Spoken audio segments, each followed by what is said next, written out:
Bismillahirrahmanirrahim. Baik, assalamualaikum warahmatullahi wabarakatuh. Perkenalkan, nama saya Ahmad Syauqi Fadi dengan NIM 114. Di sini saya akan mempresentasikan tentang tugas TM1. Oke, langsung saja.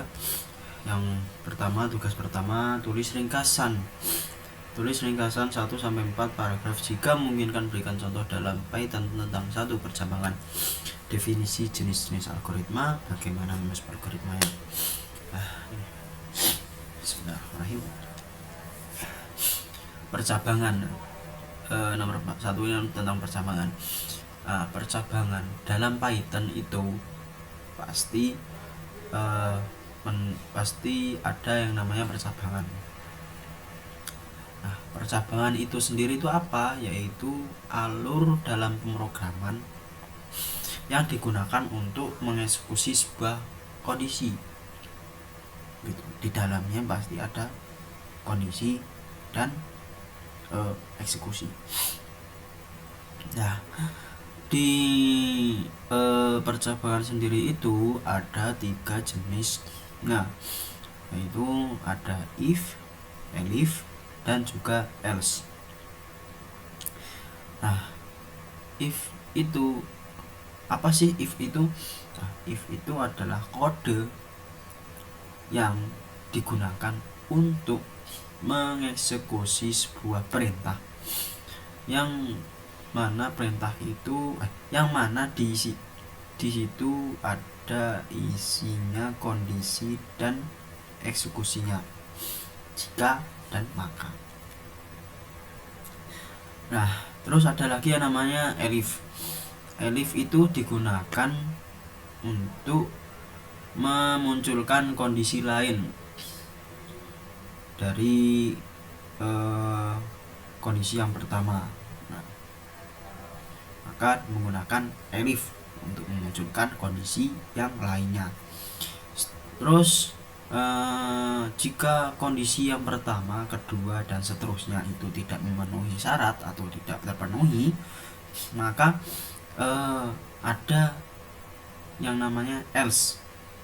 Else ini digunakan untuk mengeksekusi terakhir dari pilihan yang sebelumnya. Yang pilihan kondisi yang pertama, kedua, seterusnya itu tidak memenuhi, maka akan dieksekusi oleh yang namanya else. Itu atau yang disebut dengan opsi terakhir lah. Terus ada lain yang dimaksud dengan nested if atau if dalam if. Nested if itu jika pertama, kondisi pertama itu sama dengan kondisi yang kedua. Jadi gini, ada kondisi pertama itu sama, terus ingin memunculkan kondisi yang sama, maka menggunakan nested if dalam if. Contoh gini, jika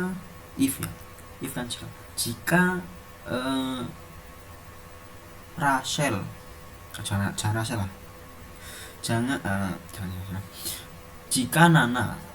Nana mempunyai tas. Terus ada kondisi lain yang sama, yaitu jika Nana mempunyai tas berwarna merah, maka bla bla bla bla. Terus ada kondisi lain yang sama, jika Nana mempunyai tas yang berwarna putih, jika Nana mempunyai tas berwarna merah, dan seterusnya, dan di print dan bla bla bla gitu. Itu yang dimaksud dengan nested if. If di dalam if, kondisi yang sama dan akan dimunculkan dengan kondisi yang sama tapi dengan kriteria yang berbeda.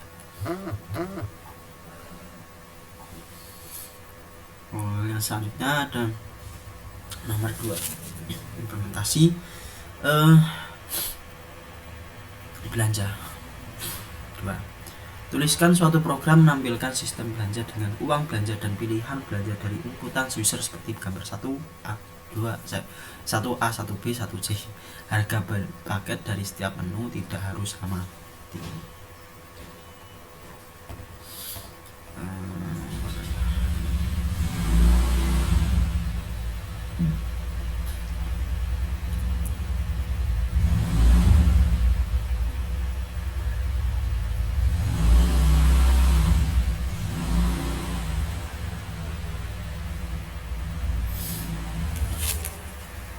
Karena lama ya, permisi, izin untuk menggunakan voice code karena ini menggunakan sangat lama. Saya izin menggunakan voice code kayak supaya mempersingkat waktu.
Baik, selanjutnya nomor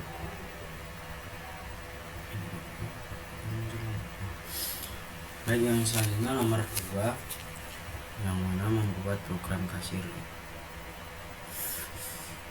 Langsung saja, Kiran.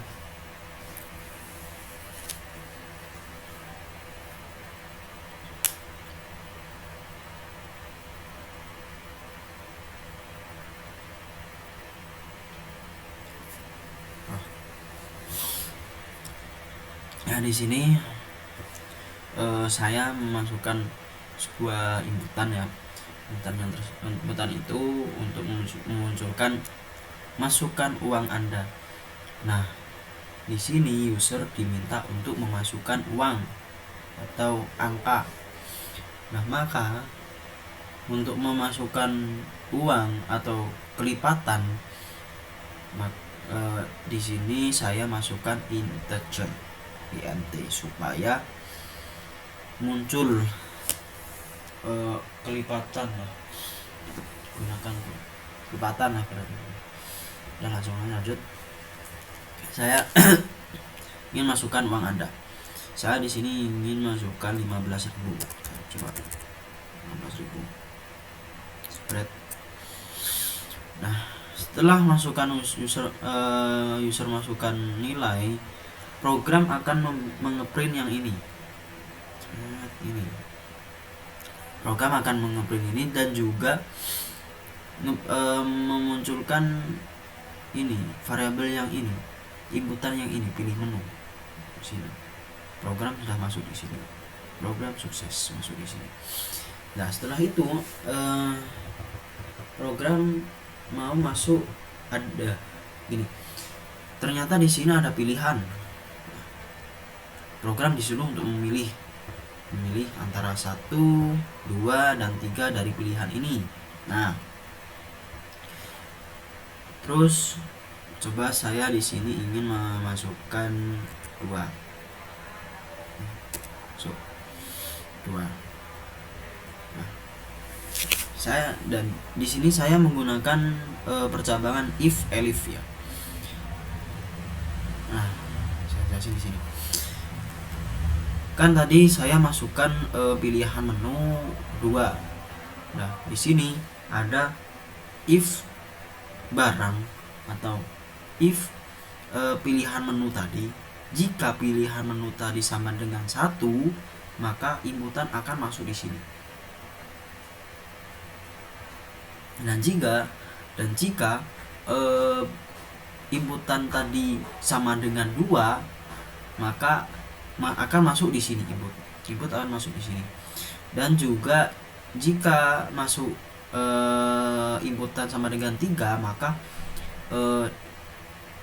program akan masuk di sini gitu. Dan di sini mengapa saya menggunakan satu variabel yang sama, tapi di sini tuh ini loh, ini kan sama dan yang ini. Kenapa saya menggunakan itu dan kenapa kok tidak error? Nah, ini alasannya. Karena kan di sini kan awalnya dari program kan membaca perintah kan dari atas sampai bawah ke bawah lah. Nah, program itu berhentinya di sini. Setelah berhenti di sini, dia itu akan memilih yang antara percabangan yang if ini, yang percabangan 1, kedua, dan ketiga. Nah, setelah apabila dia tuh masuk ke if yang ini, ibaratnya masuk di kayak wadah di sini, maka dia akan masuk inputan yang di sini, bukan di sini, dan bukan yang ketiga. Nah, ibaratnya kalau sudah terlanjur dia masuk di sini, pilihan di sini, maka dia akan bermuara lah, ibaratnya bermuara di sini. Akan ada pilihan di sini. Nah, lanjut. Setelah itu saya memilih nomor 2, berarti masuk di sini. Sini seret, dia tuh masuk di sini sesuai dengan yang dia tuju. Nah, setelah itu program membaca yang ini, paket, variabel paket, menginput pilih paket. Berarti program sudah sukses masuk sampai di sini. Lanjut lagi, pilih paket. Nah, misal saya di sini pilih paket pilih paket 1.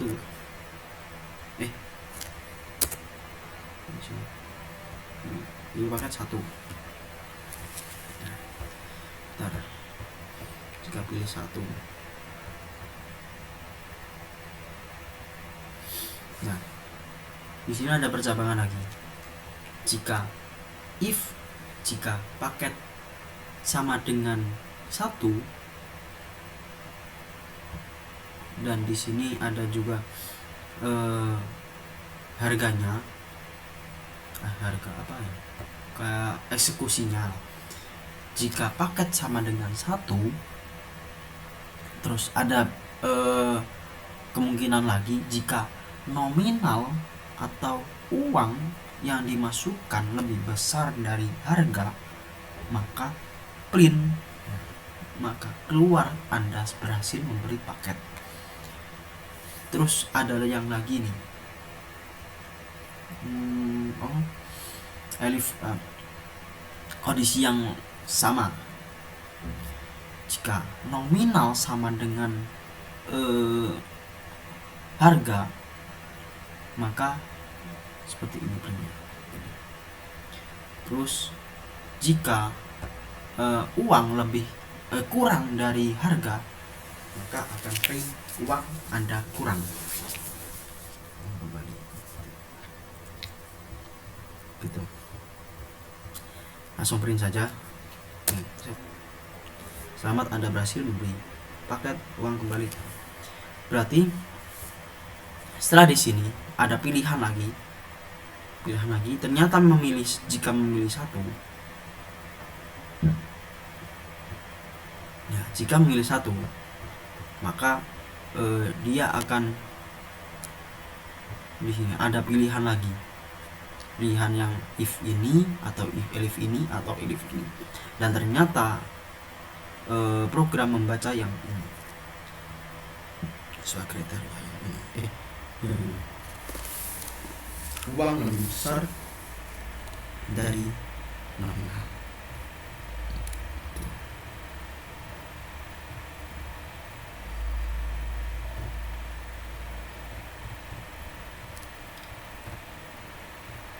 Lanjut, coba di sini saya ingin masukkan uang pas.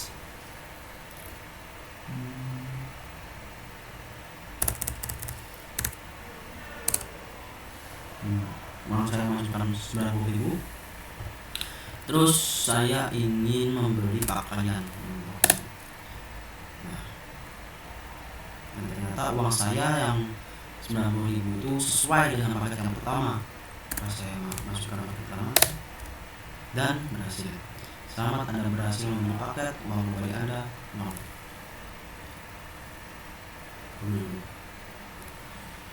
Jadi di paket ini program masuk di paket pertama, setelah itu dia masuk di elif ini, nominal sama dengan harga barang. Oke, lanjut nomor ke 3. Tuliskan suatu program beserta flowchartnya menampilkan nilai mata kuliah, nilai dari inputan user seperti gambar 2A dan 2B.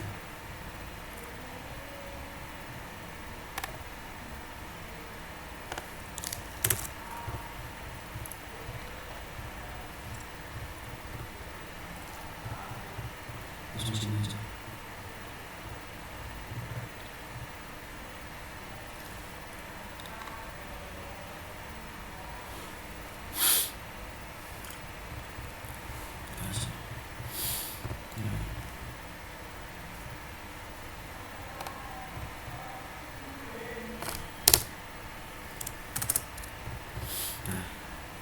Lanjut nomor ketiga, itu nilai masukkan membuat sebuah program ya.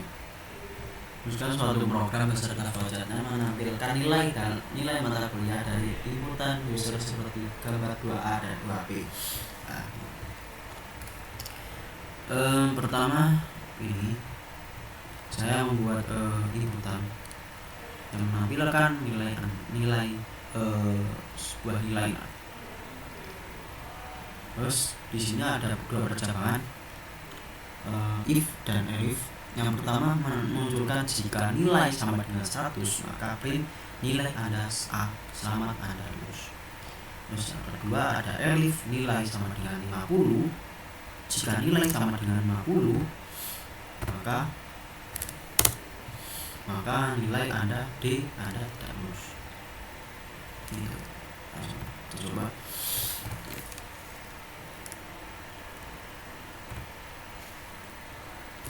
Dan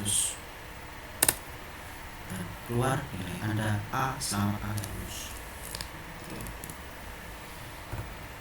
Saya ingin coba yang 50. Jika 50 Anda D, Anda D, Anda lulus. Oke, selanjutnya flowchart. Di sini. Ini tampilan flowchart saya yang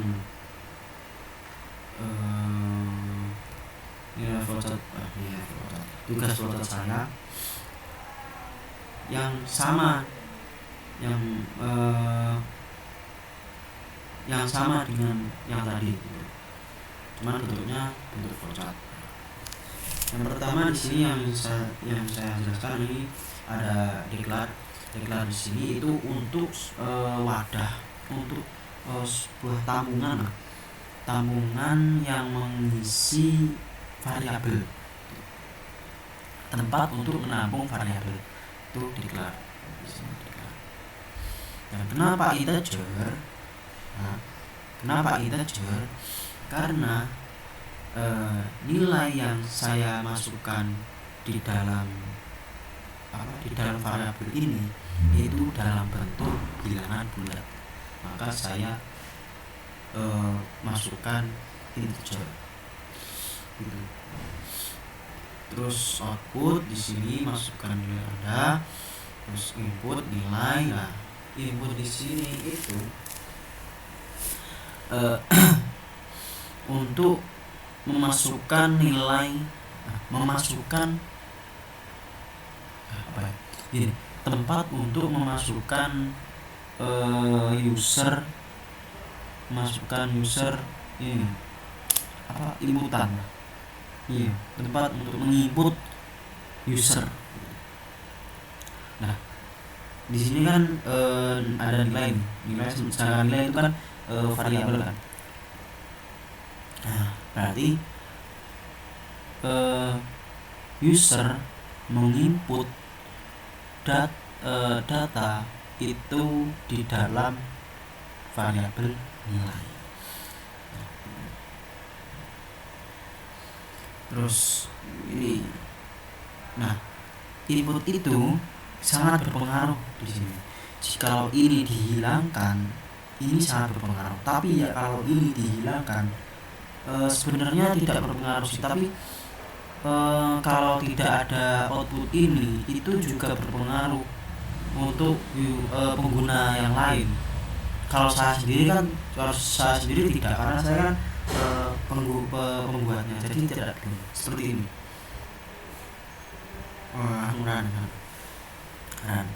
Nah, di sini kan masukkan nilai Anda. Masuk output tadi itu output mengeluarkan tulisan seperti ini. Masukkan nilai Anda. Contoh 100.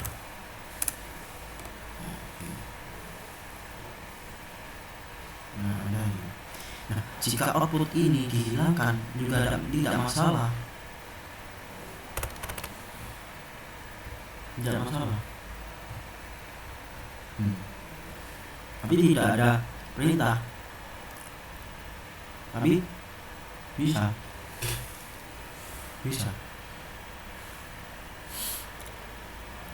Contoh ya 50. Tetap bisa. Tapi kalau untuk pengguna yang lain itu pasti dia kebingungan. Ini tuh untuk gunanya itu apa, untuk masukkan apa kan gitu. Kalau saya sendiri saya kan membuat, jadi tidak kebingungan ini maksudnya apa. Kalau pengguna yang lain kan pasti bingung. Ini maksudnya apa, untuk perintahnya itu apa kan gitu.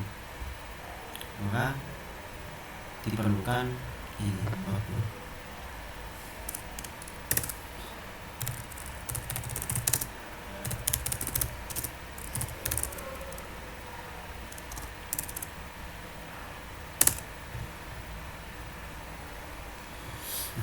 Input nilai ini juga sangat pengaruh kalau dihilangkan.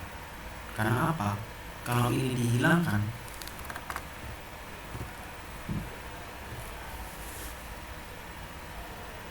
hasil error. Kenapa kok error?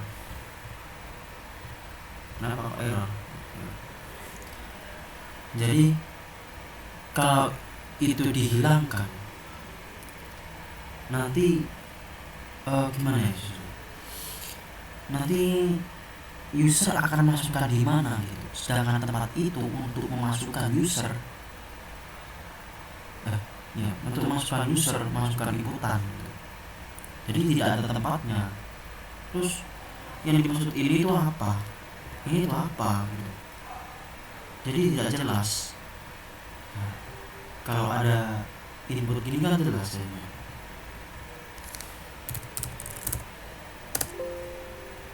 Jelas. Jadi input ini masukkan ibarat lagi masukkan nilai kan, udah masukkan nilai 100. Nah, sini sama dengan 100, sini sama dengan 100. Nah, terus ke bawah sini set. Nah, di sini ada percabangan juga, ada lagi percabangan. Nah, percabangan di sini itu ada, saya masukkan dua, jika nilai 100 dan jika nilai 50. Kalau di sini input sama dengan 100, maka nilai sama dengan 100, dia akan masuknya di sini. Outputnya nilai A. Nah, selamat Anda lulus. Dan jika saya di sini masukkan 50, maka dia akan berjalan di sini false, salah. Di sini nilai sama dengan 50, dan hasilnya output nilai Anda D. Selamat Anda tidak lulus. Coba.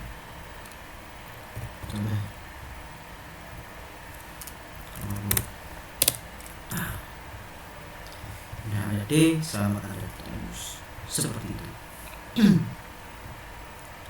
Jika ingin memasukkan percabangan lagi juga bisa. Tambah di sini. Mana lagi? Jika nilai sama dengan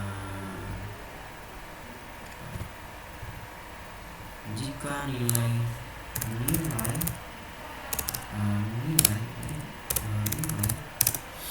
sama dengan 70 lah, saya buat itu 70.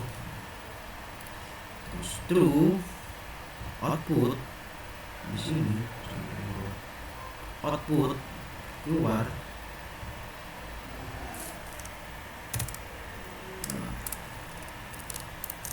output nilai Anda C. Salah. Nilai Anda C.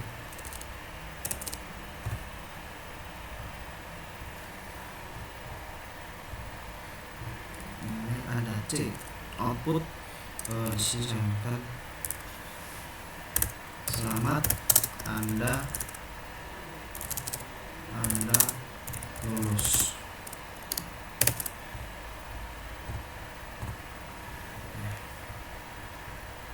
Kita saya masukkan ya. Anda nilai Anda C, selamat Anda lulus. Seperti itu. Jika masukkan lagi juga bisa, sampai sini juga bisa. Terus jika seperti itu konsepnya. Oke, aman.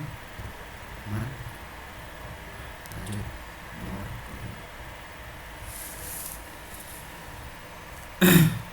Buatkan sebuah program untuk menentukan apakah mahasiswa itu layak menerima beasiswa atau tidak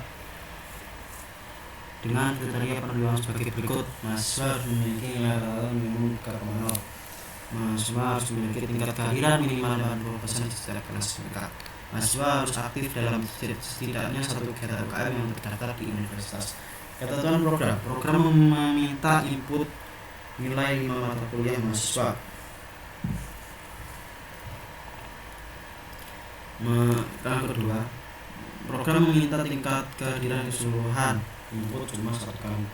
Terus program meminta inputan apakah aktif UKM atau tidak. Terus program harus menggunakan nested if untuk menampilkan pesan alasan tidak diterima. Oke.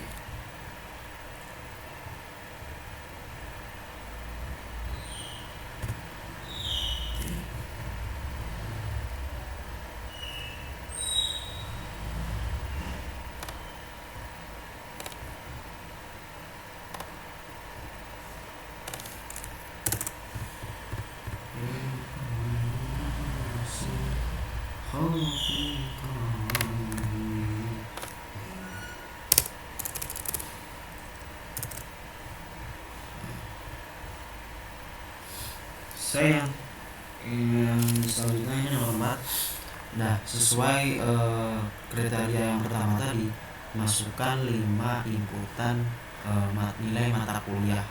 Nah, di sini saya memasukkan nilai 5 mata kuliah dan 5 mata kuliah pro.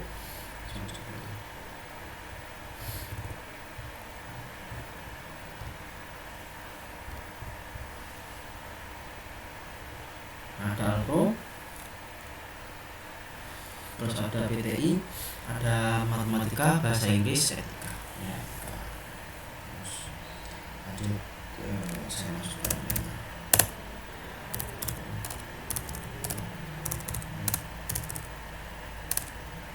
Nah,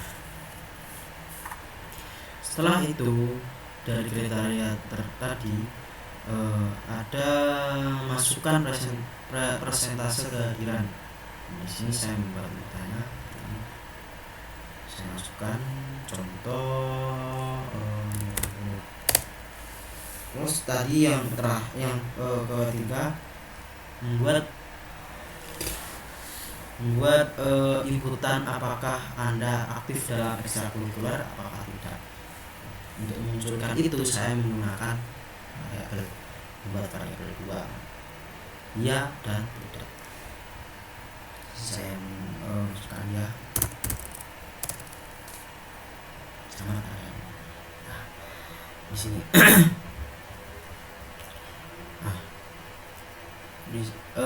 di poin yang ini kan program disuruh untuk memunculkan nilai rata-rata, nilai akademis. Nah, untuk membuat itu nilai rata-rata, semua nilai mata kuliah dijumlahkan. Setelah itu dibagi jumlah dari mata kuliah tersebut. Di sini jumlah mata kuliahnya ada 5. Jadi jumlah mata kuliah terus dibagikan dengan 5, dan di sini ada 25 karena gini. IPK atau nilai mata kuliah itu kan IPK kan tertinggi, nilai tertinggi itu kan 4,0. Nah, sedangkan di SMP dan SMA itu nilai tertinggi itu 100. Nah, di sini saya ingin menyamakan 4,0 dengan 100. Maka dengan cara apa? Gimana caranya 4 itu bisa menjadi 100? Jadi 4 dikali 25 hasilnya kan 100. Nah, seperti itu. Jadi mengapa di sini dibagi 100? Karena untuk menyamaratakan, untuk mengibaratkan 4 itu seperti 100, maka saya bandingkan dengan caranya 4 dikali 25 dan hasilnya 100. Lanjut dengan kata inputan. Nah, di sini ya teman. Nah, di sini ada if, ada jika, dan yang saya masukkan tadi sudah sesuai dengan kriteria. Kan di sini ada if rata lebih besar dari 3,0 n hadir lebih besar dari 80 dan n aktif lebih besar sama dengan oke. Nilai n di sini, maksud n di sini adalah untuk mempermudah pernyataan. Nah, ini kan rata lebih besar dari 3,0 itu kan sama dengan pernyataan. Jadi untuk menyamakan di sini kan sama pernyataannya. Ibarat di pikiran saya, ibarat gampangannya itu ada positif sama ada negatif, dan di sini tuh sama positifnya semua. Jadi saya gabungkan gitu dengan cara memberi FN.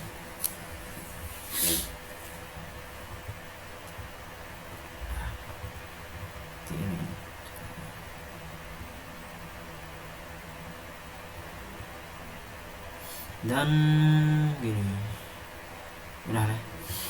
Oke, lanjutnya.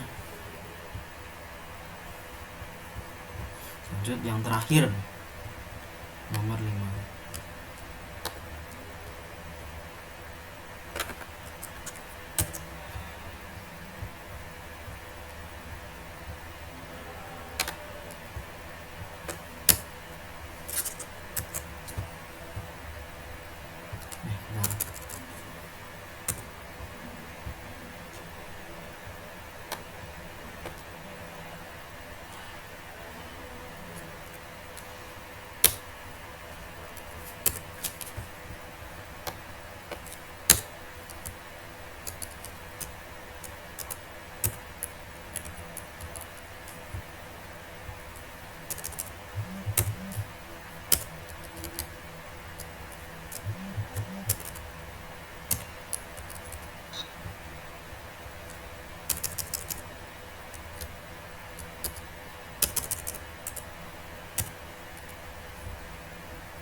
Bismillahirrahmanirrahim.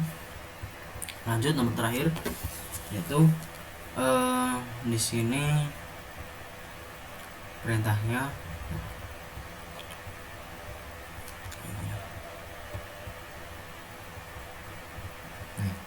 tuliskan suatu program membandingkan 3 bilangan dan setiap bilangan merupakan dari inputan user seperti gambar 4A dan 4B.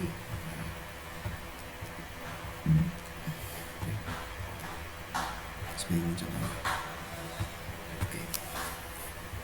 Langsung nah.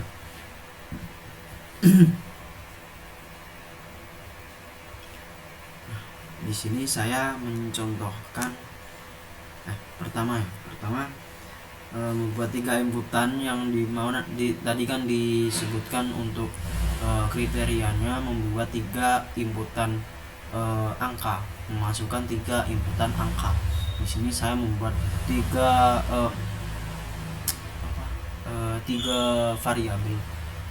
Nah, pertama saya untuk mencontohkan angka pertama 45.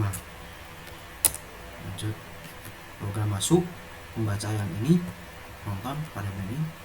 Lanjut saya masukkan 50. Setelah itu ketiga, masukkan angka ketiga, saya masukkan 60. Nah, bentar.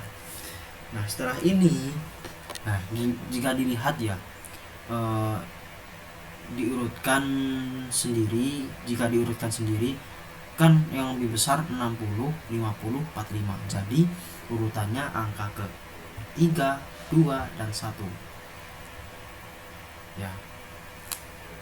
Jadi urutannya dari variabel 3, 2, dan 1. 3, 2, dan 1. Nah itu di sini ada percambangan. Ada if jika random sama dengan random lebih besar dari nonton, lebih besar dari bah, dan print yang terbesar terkecil sama dengan ini dimasukkan. Nah begitu pun seterusnya. Terus di sini tuh ada else yang mana else tadi itu gunanya yaitu mengeksekusi mengeksekusi kondisi yang sebelumnya jika tidak terpenuhi. Jika ini dari atas percambangan dari atas kondisi ini, if ini tidak memenuhi, maka akan dieksekusi oleh else sendiri.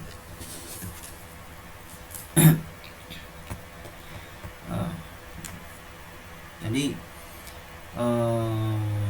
ini kan urutan dari yang terbesar kan angka ketiga, terus disusul kedua, terus ke 1. Nah variabelnya itu kan 3, 2, 1. Jadi mbah lebih besar dari nonton, lebih besar dari random. Nah di sini program akan memilih yang mau kemana. Ternyata dia mau ke nonton. Nah di sini dia akan di sini nonton, mbah nonton random. Ibaratnya gini, ada sebuah kurir ya, membawa sebuah paket. Nah paket itu kan ada alamatnya kan. Nah dia tuh menemui sebuah percabangan jalan yang ada 7 ya, 1, 2, 3, 4, 5, 6 ada 6 jalan. Nah, kurir itu pastinya memilih salah satu jalan itu untuk mengirim alamat paket itu. Nah seperti program ini, dia itu membawa sebuah pernyataan yang berisi di sini dimasukkan di inputan ini 3 ini. Nah, itu sesuai dengan jalan yang mana, sesuai dengan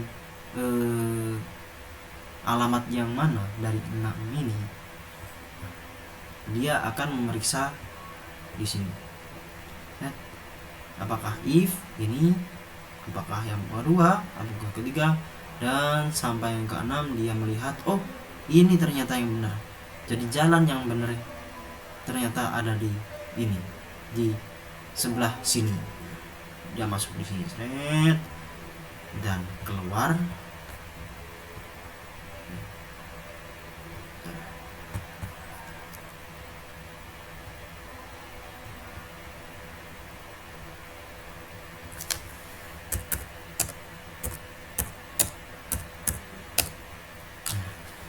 Keluar seperti ini. 60, 50, 45 urut bilangan terbesar ke terkecil, 50, 60, 50, 45. Jadi paket tadi sudah sampai di tujuan yang benar. Seperti itu. Contoh lain nih, saya akan masukkan kecil dulu, kecil, terus 4, terus 11. Hasilnya ini. Dia akan membaca dengan yang program akan membaca salah satu dari 6 perjabahan ini. Seperti itu. Baik, itu dari saya, kurang lebihnya mohon maaf. Assalamualaikum warahmatullahi wabarakatuh. Terima kasih.